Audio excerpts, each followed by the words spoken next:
Welcome back to the Nerdrotic channel. My name is Gary Beekler. I am live in San Francisco, California, and I come to you from nerdrotic.com. And tonight we are covering Better Call Saul, season 4, episode 3, Something Beautiful. And welcome to everybody in the chat. I will get to you momentarily. If you're watching this live, if you're watching this in the video, please read the chat because it's part of the show. And if you're watching this on your phone, by the way, and you don't see the live chat, I just noticed that you have to there's a little drop down that you have to hit, and you have to hit the live chat because it doesn't automatically come up, at least on my phone anymore. So I hope everybody's having a great evening. Another great episode of Better Call Saul. And it's weird because it had a lot of cartel action, and that wasn't the most interesting thing. It was really good, but it was taken over by Jimmy's role in this, which was very, it's like really small time, mundane crime, and the juxtaposition it has with the, crazy cartel shit. But you could see those worlds verging, closing in on each other. And it's pretty cool how they do that. They really capture, especially small time Jimmy, wanting to steal some Hummels for, $8,000, risk his life, risk his career for $4,000 because he's going to split it halfway. So excuse me. Last episode, we're still dealing a little bit with the fallout of the death of Chuck. Kim absolutely rocked last episode. She backed Jimmy after Howard, basically spilled his guts to Jimmy, and wrongfully at the time. But as we're seeing with Jimmy, Jimmy's a sociopath, and we're seeing Saul be born right before our eyes, and it's really, I think, fast forwarded, and it came with the death of Chuck. I think the whole first episode, Jimmy of the season, Jimmy was just in contemplation. He was very quiet, and it's almost like at the very end, especially when Howard, at the very end of the first episode, when Howard kind of spilled his guts and said, "Hey, it was probably me. I think he committed suicide, and it might have been me who caused it." That kind of turned Saul on at that point, at least to me. Anyway, I don't know how you guys feel about that. Excuse me. Jimmy, it ended up going on a job interview last episode, and he ended up casing the place, basically. And we also had the fallout of Nacho and the whole thing to get Don Salamancas out of the picture, at least off his dad's back. And it completely backfired on Nacho, and now he completely belongs to Gus. And that's where we start out. Again, we start out an episode with a chain being, dragged across the road. And this looks very familiar, by the way. They get into a car, and you see, just some boots walking on the street. Gets in the car, takes off, and drives over the chain, blowing out all 4 tires. Going to the side of the road, and then you see another car come along, and there's some gloved hands dropping some glass, some busted glass. And then you see the cousins get out, the Salamanca cousins, and then you see Nacho, and Nacho's with them, and they have Arturo's body. And what they did is he was in the trunk, all iced up. They set him up in the driver's seat, and they just unload their guns on the car. And I mean, everything. They shut out the back, they shut out the front, completely unloaded on it while Nacho is watching. And then they take a shot in to his friend's head and blow his head off. And then, by the way, it wasn't, I'm sorry, I was wrong. It was not the cousins. My bad. Reel back. It was Gus's men. It was Gus's men. The cousins come later. So Gus's men are shooting up the car. They put a hole in Arturo's head, and they make Nacho sit in the passenger seat, and he turns around and they shoot him in the shoulder, and he takes it like a man. He barely whelps at all, and gets out of the car. And yeah, I'm feeling really bad for Nacho too, Dina, but he kind of brought it on himself. Poor Nacho. And again, took a shot to the shoulder like a man, and is walking out of the car, and he's all, "Hey, can I make the call now?" And they shoot him again, right in the lower stomach, and I guess a good place to get shot, where it could, just on the lower side of the stomach, where the bullet will just go through and hopefully not do too much damage. Because if you do get shot in the gut, you're pretty much dead, and that is a bad way to die. You die very slowly and painfully. So he's in the middle of the desert, and they throw him a phone there. Oh, you better make the call before you pass out. And hey, we have to make it look good. And that's where the credits roll.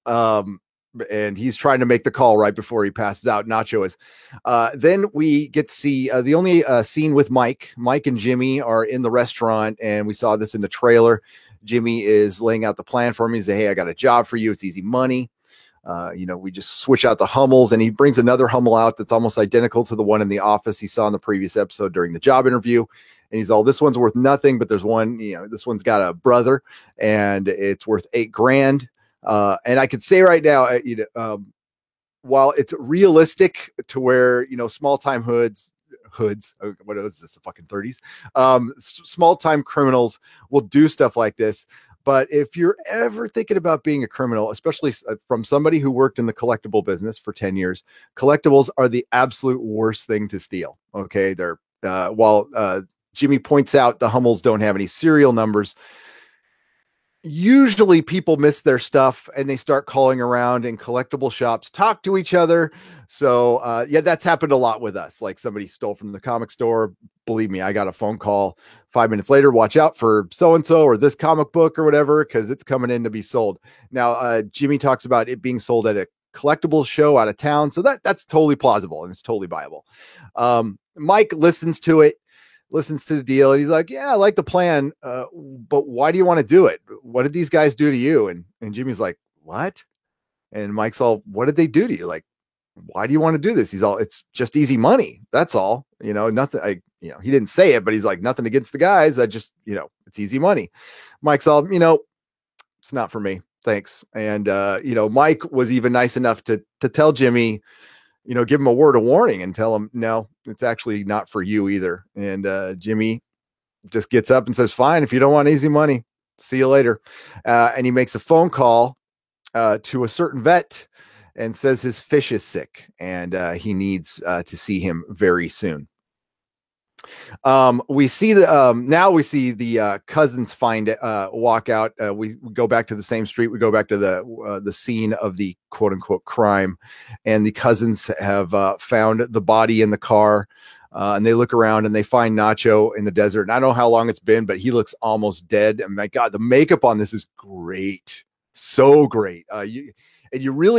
The way they did the music, the way they did the shooting, you feel Nacho's, or you get some idea of his suffering during this. And that he looked like he was just about to die. They asked him who did this. Of course, Nacho, having the wherewithal, even like after being shot, laying in the desert, losing all this blood, knows not to snitch, knows his lines, knows what to do, and says, I didn't see anything. I saw maybe a silver Firebird. And it looks like they're trying to set something up here. So they burn the car, and that's it. And then we get to Kim and Viola, and they're working on a draft for the Mesa Verde. Now, Mesa Verde is the whole thing from last season where Jimmy had forged some documents or screwed up some documents for Chuck. So Chuck would lose the Mesa Verde job, and it would go to Kim's firm. Or it would go to Kim, and Jimmy did that on purpose. So, and he went through all this crap with the whole copy shop thing, everything. That was amazing. So, Kim, and Viola's offering to write the first draft, and Kim's all, no, I'll do it. It's all good. You see she's still dealing with her broken arm. And while they're in a meeting, she sees the head guy for Mesa Verde comes in. He's all, hey, Kim, I just want to let you know you're doing a great job. He meets Viola, and then he's all, this just take a second, come over here and look at these models. And he shows all the models. Now, this whole thing was over. The Mesa Verde thing was opening a bank in Utah, just opening a single bank. And just it's this planned expansion. And we get to see what the planned expansion is. And he starts, he shows off, and there's about 15 models in that room, I'm guessing. And he starts rattling off cities, and he starts rattling off about 15 or 20 more cities. And it's a very aggressive expansion. And Kim is having a lot of second thoughts about this. She's like, "Ooh, my God, what have I done? What have I done, and what have I gotten into?" Kim has entirely too many principles to be a lawyer, by the way. Just think about yeah, Chuck wouldn't have a problem with this whatsoever. But Kim is like, you could see her second guessing her life in this whole scene. And she tells Viola, like, why don't you write the first draft? And I need to go to the courthouse. And yeah, it's no big deal. So we get the next scene where Jimmy is with Dr. Caldera, the vet, the badass criminal vet. And you see him on the phone, and Jimmy's on the other side of the room, and you see the guy Caldera arguing on the phone, and it looks like he's not having much success. And Jimmy walks in the room and goes, "Give me the phone. Give me the goddamn phone." He's like, and Caldera's like, "This is not how it works. You don't talk to anybody directly." And Jimmy just grabs the phone and says, "I got one question for you. Do you shit gold? Because unless you have a piece of gold in your sphincter or colon or whatever, I've got the easiest money deal for you." And he gets the deal done and gives the phone back to Caldera. Like, "I'm not telling you how to do your job, but look what I just did." And Jimmy got the other deal done. So he got somebody in place of Mike. And apparently, to you Breaking Bad folks, that somebody is very interesting that we'll get to. As Jimmy is leaving, we see him pass one of the cousins. And this is showing the two worlds kind of closing in on each other. And even the office lady, I guess the Dr. Caldera really keeps his side work separate, and the office lady does not recognize the cousin. And I love how the cousins are just mute. It makes them so much more menacing and cool. So we see Nacho going. Dr. Caldera sees Nacho, and he is looking really bad. They pull him into some back room. He notifies his staff, and there's just really trippy scenes with some trippy music trying to show the pain the Nacho's in. This is a really, really well done scene. And in the end, you see some wound cleaning, and Nacho is okay. And what Dr. Caldera says is, "I guess my Spanish is good, and Yul Brenner over there is O negative, so you're lucky." And he said something about passing the sniff test, and not sure if I guess if the bullet hit his intestine or colon or something like that. And if it did, he's in for a bad infection and death. So he needs to probably go to a real doctor with some image scanning. But until then, put all your bandages, everything's cool. And then he does something very badass for a vet. He whispers into Nacho's ear. He's all, "And then I never want to see you again. This cartel shit is way too hot for me." I'm like, that was kind of ballsy. And one of the cousins heard that. And again, you don't know what they're thinking. They don't say anything. They're very stoic and mean looking, but it looks like he might have heard something there, or heard that, or possibly understands English, which I pretty much guarantee he does. So we see that the man breaking in, we see the break into the office, and it's Ira who does show up in Breaking Bad at some point, I think in season 5. I'm not sure, because again, I will interject that I have not seen all of Breaking Bad. I have explained the last couple of recaps why I don't. It's not that it's a bad show at all. It's not that it's a bad show. So, but I'm watching things in order now, so I'm very excited to see it eventually. You want to tease me about my dolls, Bad Bunny? That so doesn't get to me though. Yeah, it's fine. I have a lot of dolls in here. It's fine. Superhero dolls. I play with them a lot. And they come alive when I go to sleep and protect the house. Yeah. So Ira breaks in to go get the Hummels. And I got to watch it again, but I thought I saw 2 Hummels there, but maybe it was the replacement one he went to put up. And I was thinking, oh, I hope he grabs the right one. But he replaces the Hummels, but he has to take off his glove first. And he looks at the Hummel, and then he grabs it, and he's on his way out. Looks like easy money. Then we hear the toilet flush, and it's the manager there. And apparently he's in the doghouse with his wife, and he's sleeping over there. So Ira has to hide under the desk, and you hear he actually he flushes the toilet, goes to sleep, can't sleep. The office manager, and wakes back up, calls his wife, and we hear that the argument is over. He bought her a very expensive vacuum, and I guess she thought he spent too much money, and that's why he's on a couch in his office, which is hilarious. So he orders some takeout, and you can see Ira under the desk just going, oh, and then after he puts his, hands to his head, he notices his glove is off, and he left his glove over there. And in the meantime, yes, the office manager is ordering takeout, and he's in deep shit, that Ira, for now anyway. Yeah. Kim and Jimmy are sleeping, and Jimmy obviously can't not sleep because he's thinking about the job that Ira's doing. He does get a phone call, and Ira was able to sneak away when the office manager went to go collect the food, and Ira makes a call going, you got to get me out of here. I'm dug in. The guy's in his office, and Jimmy's all, what? And he's all, you got to come and get me. And Jimmy's all, God damn it. So Kim's still asleep. So Jimmy has to sneak out of the house and find a way to get Ira. And so much for the easy money. And we get back to the office, and we see the office manager playing solitaire, and he's listening to some self-help stuff. And then a car alarm goes off. So he runs out and, shuts out the car alarm, but he doesn't leave the building. So Ira kind of follows him out, and then he has to turn around and get back under the desk, which is hilarious. Ira was, I do believe he was able to collect the glove when he, made the phone call. I didn't totally catch that though. I don't know if anybody else in the chat or the comments caught that. I'll catch it when I watch it again.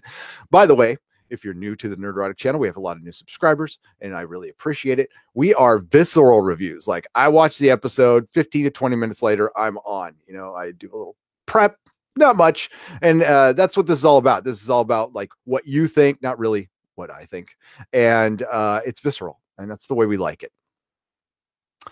So Gus, Ira has to run back inside, and we really don't know what to do at this point. Jimmy's outside, and he's like, God damn, that didn't work. So he's trying to break in the car and sets off the alarm again.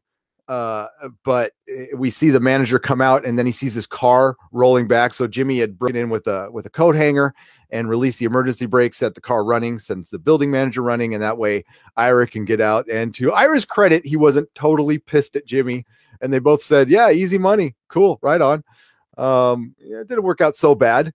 And it just shows him walking off, and it got done, which, it was kind of messy, but at the end, they got their thing. Now they have to sell it, and hopefully they get what it's worth, which never happens with collectibles, by the way.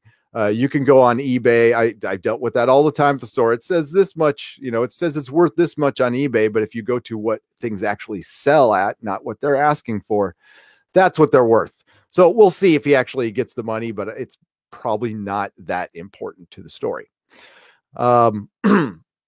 So we see Gus for the first time, and he gets a call from Bolsa, and Bolsa said that the Salamancas have been hit. It looks like exactly like the hit on Hector's truck from a while back. And this could interrupt our supply line. He asks Gus, like, how much do we have? Gus says, we're good for a week. And Bolsa's all, shit, that's a problem. Run some dummy loads to make everything look great. And I want you to find a local supplier and cut a deal with them. And Gus says, Eladio says we do not do that under any circumstances. And he's like, Bolsa says, I'll deal with that. Just make it happen. And everything is playing out to Gus's plan. And Gus is badass, by the way. He's a proper bad guy. I like him. I do. For a bad guy. I mean, I like him. So we get to see Gus and where he was while he was making the phone call. He was at some sort of school, and we get another character from Breaking Bad, Gale. So Mary Ashmead would mention in the Return of Gale reciting The Elements by Tom Lehrer, which is awesome, by the way. Okay, so the only reason I know what that song is a great old radio show called Dr. Demento. Does anybody out there remember Dr. Demento? God damn, I love Dr. Demento. So Tom Lehrer reciting The Elements. Gale was reciting them all, and apparently he was testing some product for Gus. And at first he says, listen, it's okay. You know, it was like 75% pure. I wasn't sure. And then, you know, before Gus leaves, Gus goes, okay, that's pretty helpful. Thanks. He's all, listen, this stuff isn't really that good. It's actually crap. I can do so much better. I can make a kilo in like a day or hours or something like that. And he's all, really, I want to, please. And Gus is all, I have bigger things planned for you. But thank you. And Gail's all, okay. So apparently this is just a little cameo. We're converging on the Breaking Bad timeline, so I'm sure it got a lot of Breaking Bad fans very excited. And it was cool. It was a cool little scene. Didn't feel disjointed. And yeah, I think I'll be a decent judge of that because I have no idea, again, what happens in Breaking Bad. So if something really stands out and stupid, I'll probably notice, but I haven't noticed that so far in this series in how long it's gone. So we get back to Kim, Viola, and Jimmy. Viola's in there, finishing up her work, giving the paper to Kim. And the paper for the Mesa Verde, her first draft. Kim says it looks fine. Jimmy comes out in his pajamas. So this is a difference from the last two episodes where we saw Jimmy waking up early, job hunting. That didn't last long. And Jimmy's sleeping until the afternoon now. I said he couldn't get to sleep last night. Viola leaves. And Kim looks at Jimmy pretty worried. And she breaks out the agreement on the will for Chuck. And Jimmy's just sitting there eating cereal, and she hands it to him, and he asks, how much did I get? And she's all 5,000, and she's being very trying to be as gentle as possible with him, and being very sweet in a lot of ways. And Rhea Seehorn is amazing as Kim. She's like kind of the best actor in this series so far, I'd say, for at least for season 4. I mean, like she's really brilliant. So Jimmy just, takes it in stride, says, I can pay off my MasterCard. Great. Then she breaks out the letter from Chuck, and she was really worried about this. And Jimmy's like, I'll read it. You want to sit here and read it with me? And she's all, yeah. And she's, waiting for some emotion. And I think this is what's really starting to bother Kim. Jimmy starts reading the letter. And it's very matter-of-factly, he reads that Chuck, and I'm paraphrasing this. Chuck said, I hope you read this in the spirit in it, which the words were intended. Mom was never happier when she brought you home. I've been very proud of you, since you've gone in the mailroom and there was no date on the letter. So it's probably written like right after he, finally became a lawyer. And these last few years, I'm really proud of you of what you built yourself. And he's all, new paragraph and blah, blah, blah, blah. And he goes, and then new paragraph. And he reads along, and it's just very matter-of-factly. And Kim is breaking down, and Jimmy's like, between, paragraphs and stuff, he's eating the cereal like he's reading, Sunday's news, and that's what Kim is breaking down. And at first you might think it's because of this, it's the last letter from brother to brother, and it's very sad, but it's Jimmy's complete lack of emotion that must be disturbing the hell out of Kim, because she knows what's up with Jimmy. And right after it, Jimmy's all, man could really write a letter, huh? And Kim's like, I need a minute alone, and she runs off in her room and closes the door on Jimmy. And it's a great shot at the end where the door closes and you just see half of Jimmy's face. You see a lot of shots like that in this show where people's half of their face is darkened, that is supposed to, accentuate the duality of people. It's a little trick that everybody does, but the show does it great, does it a lot, but it does it great. So that is the end of the episode. And again, it's kind of cool covering a show like this. Usually we are covering, genre. So it's the end of the world, or the world is about to end, or possibly another end of the world, or some big bad guy wants to end the world, or some giant energy beam is going up into space, or there's a lot of men and women in tights running around, some wizards. And I love that shit. But once in a while, it's good to just watch a drug deal gone bad. And that's what this show is. It's it's the darker side of life done in a very funny way. I mean, this in a very strange way. This is a dark comedy, a drama, but it's a cut above just in the way it's written. And for it to be, I'll say this again, for it to be a spinoff is pretty amazing. I mean, we've seen spinoffs work. We've seen Frasier work, and it's usually in comedies. But for every Frasier, there's an aftermath, and this is brilliant. I mean, I would say for every X-Files, there's a Millennium, but I liked Millennium. So, or there's the Lone Gunman, I'll say, which has a lot to do with the writer Vince Gilligan. Great writer, great creative team behind this. AMC knows how to do their shows sometimes. I don't know, there's a lot of drama behind AMC, but they're doing great with this one. This one gets great ratings. I can't see it stopping anytime soon, and I'm curious to see what you guys think out there. How's it going, everybody? Artemis Arizi, I thought Kim was going to ask Jimmy where he was during the night, but crying at his limited reaction to the letter summed up her realizations about Jimmy starting to turn. Yes. And we also see, we don't know Kim's fate.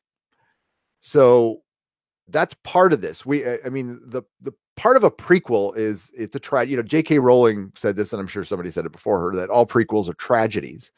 So, and we also know the ending, except when you bring in the new characters, they're, it's open season on them. So what they are setting us up, because they write Kim amazing. So she's going to have a horrible end, I think. And that's, I don't see Kim just leaving Jimmy, which is the best possible thing she can do, and getting the hell out of Dodge. We see the worlds converging on each other. Apparently, just the little meeting of Ira and Jimmy leads to some pretty dark things in Breaking Bad, I hear. So yeah. The meeting went well, Jody, but I couldn't do a video because I had a very important meeting today, and things are happening, but we can't talk about them just yet. But I will be doing another video on that subject. It's for those of you who don't care about the comic book stuff. I used to be a comic shop owner, and occasionally I do comic book videos, but not a lot on this channel. Maybe I'll talk about it over on Comics Division. So let's get to the chat. Thanks for asking, Jody. Hello, Random. How are you? And Slurmy Scott and Bad Bunny. And how's your father? And Mary Ashby and Dina McCombs. And Jody, of course, and Mako. And Silver Spike. I'm going to crawl up the chat here. Perf your bowels, and then the bacteria will give you a blood infection. That is a bad way to die. Bad way to die. How do y'all think things are going to end up for poor Nacho? That looks like a downward spiral. I mean, a downward spiral would assume that you're up at some point. I think Nacho will be the cautionary tale of Better Call Saul. Yeah, Nacho's another guy I don't see riding off into the sunset when the series is over after season 15 or whatever. I wonder how long it's going to go. Well, how long could they let it go before it converges onto Breaking Bad timeline? You got to realize that some of the actors in this show are old, and they're looking older than they were in the show that they were in a few years ago. So, Mike, I love Mike. There wasn't enough Mike in this episode.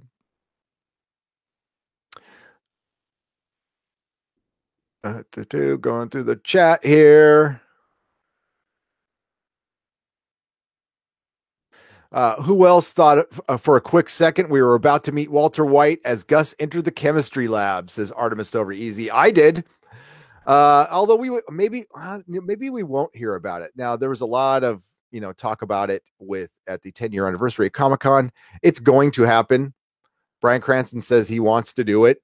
I think they're just waiting for it to feel natural and for it to have dramatic effect. I don't think it'll just be what was somebody mentioning? Maybe there'll be a cameo at the car wash or something like that. I think it'll be more poignant than that. And also, I think he'll either in a flashback or something. We got to see where Jimmy's end ends. We get those little teases with the Cinnabon story. Which is kind of brilliant in a way.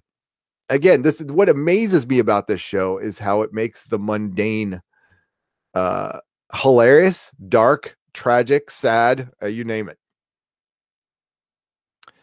The dark little corners in the world. Gus is the ultimate mafia leader. Reminds me a lot of Tony Soprano. If Soprano cared about taking over the other families too. Yeah, and Gus is driven by revenge, but like, you know, best served cold, like straight up Klingon kind of way.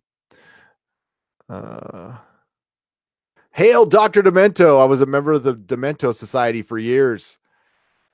I don't know if he's alive or still doing a show. I don't know. It's been so long.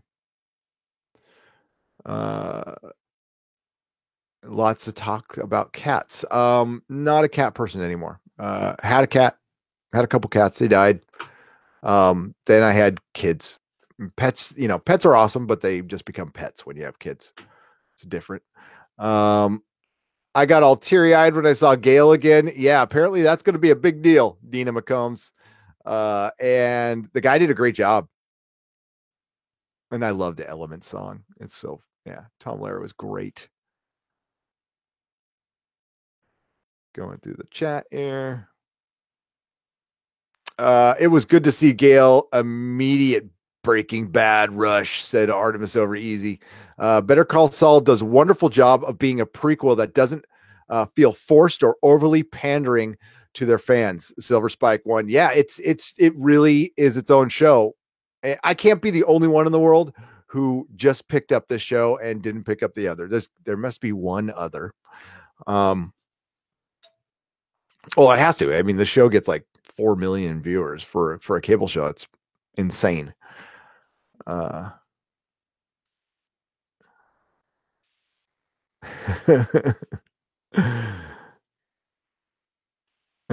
I just noticed Neurotica's having a show. Who knew? Sure the fuck ain't me. This is Bad Bunny. I did not see my notification come along on this one, which is interesting. I only see a notification come along for my videos like once every other, maybe once every 3. So I don't know how their notification system works. I know that YouTube wants you to, it's weird. I've heard upload many videos a day, and then I've heard don't upload more than 3 live videos a day. I don't know. I just upload what I upload, and what happens. I'm not gonna. I could go as obsessive as I am. I could go completely insane trying to figure out the algorithm. Plus, I'm not a YouTube basher. YouTube is YouTube. This thing is free. This is an awesome service. Free shit. They give us money. I mean, yeah, it's a hobby. It's a great hobby.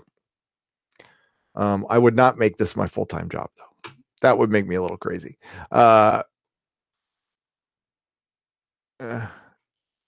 we can. And again, I don't mind spoilers for Breaking Bad. Okay, so Gail's death and Jesse's guilt was horrible to watch. I will find out.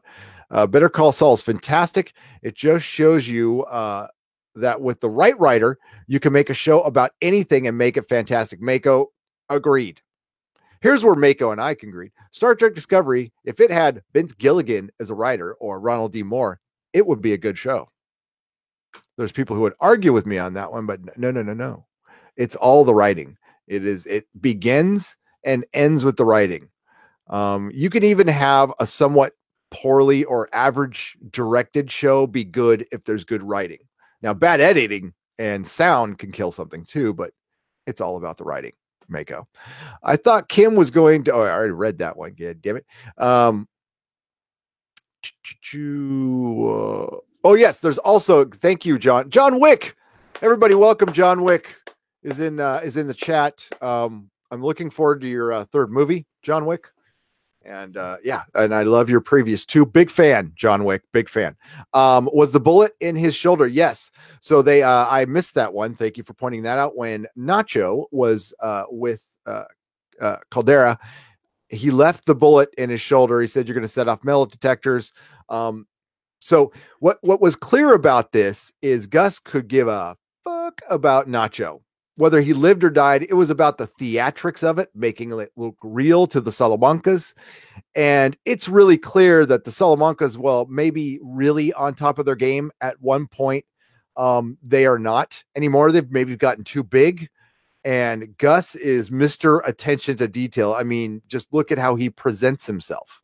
Look at, like, not a hair out of place. His suits are always looking good. He's very professional when he's at his restaurant, like ultimate professional. Completely driven, insanely bad person you don't want on your bad side. So yeah, it was more important for him. Like, if Nacho died, whatever. I mean, it's good for him that he PJ's channel. Walter died. No shit. If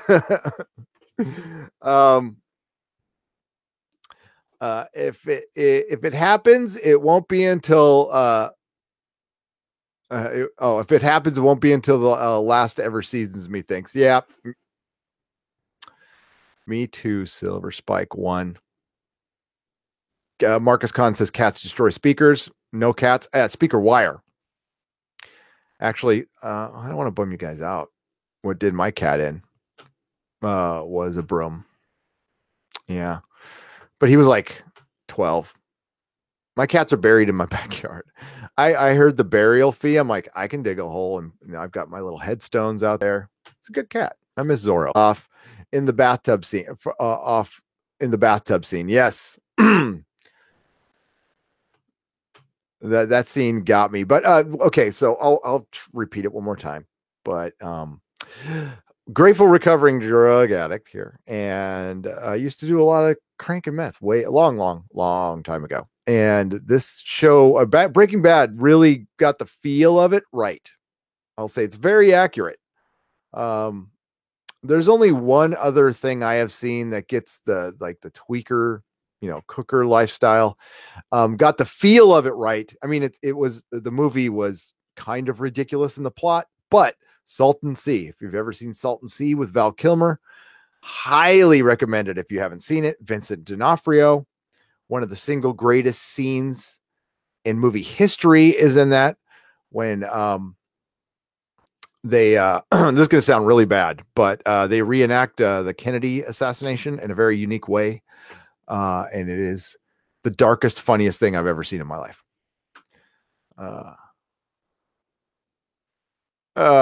So true. The other stuff are all well and good, but if the writing sucks, that can render even the best production value useless.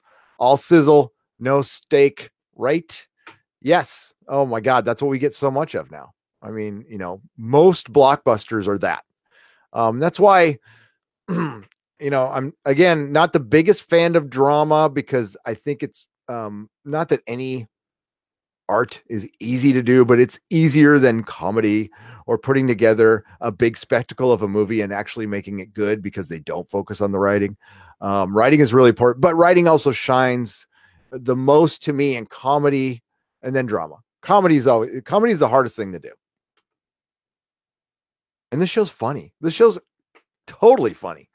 Ninny Muggins 99 says, "Oh, dude, spoilers, Ninny Muggins."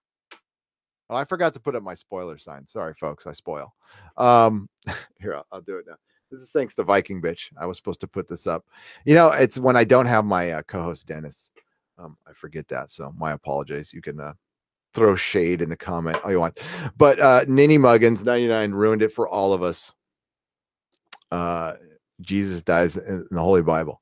I was wondering what that whole Easter Day was about, to be honest with you, but now I know. Okay. Now I know. In Breaking Bad, we get to see Gus's backstory, and so as a character, he's really fleshed out to me. Michael Nick says, crazy movie, talking about Salton Sea. Yeah, man, that is a crazy movie. I love it, though. Own it, love it. It is, yeah. Oh, frick, who directed that? I don't know why I just said frick. I cuss all the time in the show. Fuck, who directed that? I'm going to stop right now. And because I want to say it was, DJ Caruso. DJ Caruso has done, I'm trying to figure out what else he directed. Some Shield. Man, that was a good show. That would be a show I would have covered if it was on. Man, did I love the Shield. Yeah. Oh, Triple X Return. Oh man, really? Triple X Return of Xander Cage. Oh my God, Salton Sea was so good, but he kind of didn't do. I Am Number 4.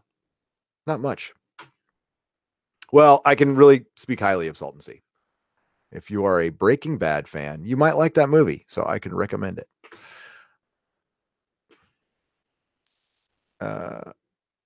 Gary, didn't Charlie Chaplin say anyone who can make them cry, it takes a genius to make them laugh? Yes, absolutely. Charlie Chaplin.